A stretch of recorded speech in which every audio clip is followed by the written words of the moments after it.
ಸದನದಲ್ಲಿ ದ್ವೇಷ ಭಾಷಣ ದಂಗಲ್ ಜೋರಾಗಿ ನಡೆದಿದೆ. ದ್ವೇಷ ಭಾಷಣ ಮಸೂದೆ ಅಂಗೀಕಾರ ಆಗಿದ್ದಕ್ಕೆ ಬಿಜೆಪಿ ಕಿಡಿಕಾರ್ತಾ ಇದೆ.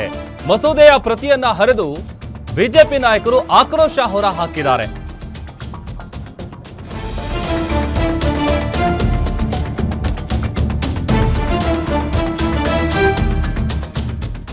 ಯಾವಾಗ ಸರ್ಕಾರ ದ್ವೇಷ ಭಾಷಣಕ್ಕೆ ಕಡಿವಾಣ ಹಾಕಬೇಕು ಅನ್ನುವಂಥ ವಿಚಾರವನ್ನ ಪ್ರಸ್ತಾಪ ಮಾಡ್ತೋ ಆಗಲಿಂದಲೂ ಕೂಡ ಬಿಜೆಪಿ ನಾಯಕರು ಇದಕ್ಕೆ ವಿರೋಧವನ್ನ ವ್ಯಕ್ತಪಡಿಸ್ತಾ ಇದ್ರು.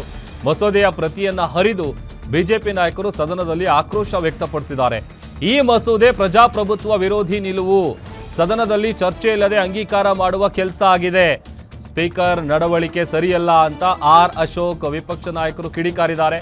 ಸ್ಪೀಕರ್ ಅವರು ಈ ಮಸೂದೆಯನ್ನ ಮರುಪರಿಶೀಲನೆ ಮಾಡಬೇಕು ಅಂತ ಒತ್ತಾಯಿಸಿದ್ದಾರೆ.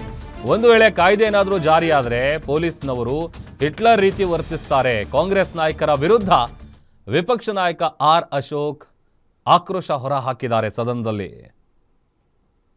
ಇವಾಗ ಯಾವುದೋ ಒಂದು ಸಂಸ್ಥೆಯ ಒಬ್ಬ ವ್ಯಕ್ತಿ ಹೇಳಿಕೆ ಕೊಟ್ರೆ ಇಡೀ ಸಂಸ್ಥೆಯ ಮೇಲೇನೆ ಕೇಸು. ಈಗ ಯಾರೋ ಕೊಲೆ ಮಾಡ್ತಾನೆ ಯಾರ್ದೋ ಮನೆಯಲ್ಲಿ ಅಂತ ಇಟ್ಕೊಳ್ಳಿ, ಯಾರೋ ಮಗ ಮಾಡ್ತಾನೆ, ಅವ್ರ ಅಪ್ಪನ ಅವ್ರ ಅಮ್ಮನ ಜೈಲಿಗೆ ಹಾಕ್ತೀರಾ? ಕಾನೂನು ಯಾವ ಕಾನೂನಲ್ಲಿ ಹೇಳ್ತೈತೆ ನಿಮ್ಗೆ? ಅಂದ್ರೆ ಯಾವ ಉದ್ದೇಶ ಇಟ್ಕೊಂಡು ನೀವು ಮಾಡ್ತಾ ಇದ್ದೀರಾ ಇದನ್ನು? ಇಲ್ಲಿ ಅವರು ಈ ಅಧಿಕಾರವನ್ನ ಪೊಲೀಸರಿಗೆ ಕೊಡೋ ಮುಖಾಂತರ ಒಂದ್ ರೀತಿ ಪೊಲೀಸ್ ಇಲಾಖೆಗೆ ಸ್ವೇಚ್ಛಾಚಾರ, ದುಡ್ಡು ವಸೂಲಿ, ಈಗಂತೂ ದುಡ್ಡು ವಸೂಲಿ ಜಾಸ್ತಿ ಆಗಿದೆ, ಇನ್ನಷ್ಟು ಮಾಡ್ತಾ ಇದ್ದೀರಾ. ಇದು ಅಷ್ಟೇ, ಈ ಬೇಲೆ ಇಲ್ಲ, ಇದಕ್ಕೆ ಬೇಲ್ ಇಲ್ಲ, direct jail, no bail go to jail bill. ಇದು ಈ ಎಮರ್ಜೆನ್ಸಿ ತಂದೋರಿಂದ ಇನ್ನೇನು ಬಯಸಕ್ಕೆ ನಾವು ಸಾಧ್ಯ ಈ ದೇಶದಲ್ಲಿ?